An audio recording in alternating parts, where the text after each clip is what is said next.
Hello friends, welcome back to my channel Payel Roy. তো চলে এলাম নতুন আরেকটা ভিডিও নিয়ে তোমাদের জন্য।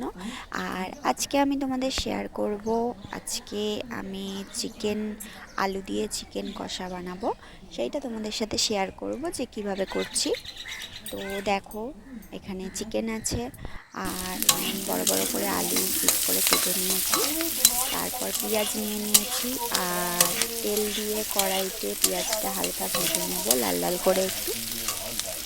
তারপর পেঁয়াজটা হালকা ভাজা হয়ে যাওয়ার পর আমি তার মধ্যে দিয়ে দিলাম চিকেনটা আমি ভালো করে ধুয়ে নিয়েছিলাম।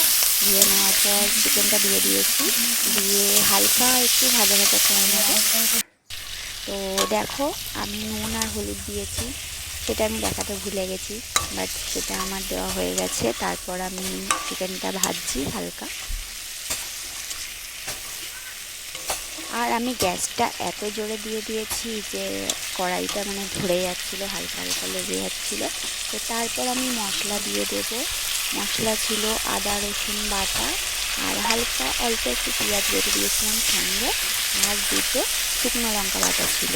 তো আমি মাঝে মাঝেই কাঁচা লঙ্কা বাটা দিয়েই বেশি খাই তরকারি, আর চিকেনেও কাঁচা লঙ্কা বাটাই দিই। বাট কাঁচা লঙ্কার তরকারি করলে একটা জিনিস হচ্ছে কী বলো তো, কালারটা আসে না, একটু সাদা সাদা টাইপের হয়। তো আজকে ওই জন্য আমি শুকনো লঙ্কা দিয়েছি বেটে। আর তারপর তো এটা বাঙালিদের নিয়ম, জানোই যে মশলা বাটার পর যেই বাটিটায় বেটে রাখা হয় সেই বাটিটা ধুয়ে একটু জল দিতে হয়।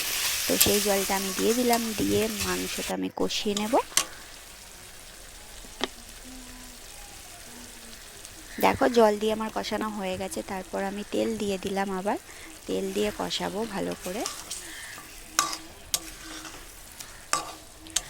করে কষিয়ে নেওয়ার পর গ্যাসটা কমিয়ে আস্তে আস্তে কষাতে হবে। কষিয়ে নেওয়ার পর তেলটা ছেড়ে যাবে, যখন যখন গা থেকে তেলটা ছেড়ে যাবে তখন দেখে বোঝা যাবে যে কষানোটা হয়ে গেছে। আর আচ্ছা, আমি আলুগুলো আগে ভেজে রেখেছিলাম। আলুগুলো আমি আগে ভেজে লাল লাল করে তুলে রেখেছিলাম, সেই আলুগুলোও আমি দিয়ে দিলাম। তো দেওয়ার পর আর একটু আমি নেড়ে চেড়ে নেব, যাতে আলুর মধ্যে মশলাটা ঢুকে যায় ভালোভাবে। তারপর আমি নেড়ে চেড়ে হালকা আর একটু কষিয়ে নিয়ে জল দিয়ে দিলাম। যে যেরকম ঝোল খায় আর কি সেরকমই দেবে। আমি তো চিকেন কষা যখন ড্রাই খেতে ইচ্ছা করে তখন জলটা অল্প দিই, বাট আজকে একটু ঝোল ঝোল খাওয়ার ইচ্ছা, তাই জন্য জলটা একটু বেশি দিয়েছি। তো দেখো, আমার চিকেন কষা তৈরি হয়ে গেছে, আলু দিয়ে রেডি, আর সঙ্গে লেগ পিসও আছে। আবার কি চাই, গরম গরম ভাতে এটাই আজকে খাওয়া হবে। আর এটাই তোমাদের সাথে শেয়ার করলাম। ভালো লাগলে আমার চ্যানেলটা সাবস্ক্রাইব করে দিও।